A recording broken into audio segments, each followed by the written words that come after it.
నమస్తే మామ, welcome back to day 25 food delivery in Goa. ఈ డే 25 చాలా కామ్ గా స్టార్ట్ అయింది మామ. ఫస్ట్ ఆర్డర్ వచ్చేసి ద టిఫిన్ ఫ్యాక్టరీ నుండి regular place regular customers order pickup చేసి స్మూత్ గా డెలివరీ చేశారు. Next stop Punjab Sindhoor juice centre నుండి వచ్చింది మామ. ఇది సెకండ్ టైం వస్తుంది ఇక్కడికి. ఫ్రెష్ జ్యూస్ దొరుకుతుంది ఇక్కడ.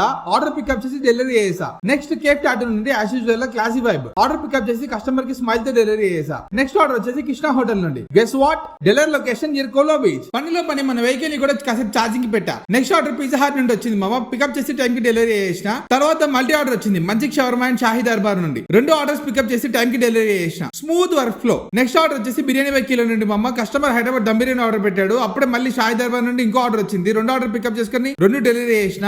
లాస్ట్ ఆర్డర్ వచ్చేసి కేఫ్ టాటూ నుండి వచ్చింది మామ. ప్రాన్స్ థాలీ ఆర్డర్ పెట్టాడు కస్టమర్. పికప్ చేసి డెలివరీ చేసిన. చాలా వరకు అయితే రిపీటెడ్ రెస్టారెంట్ నుంచి ఆర్డర్ వచ్చేసినాయి వాళ్ళంతా. కానీ వైబ్ మాత్రం చాలా బాగుంది మామ. గోవాలో సేమ్ రూట్ అయినా సరే డిఫరెంట్ స్టోరీ. ఈ రోజు మన డే 25 ఎర్నింగ్స్ ఇంత మామ. రేట్ డే 26 अभी देख लीजिए.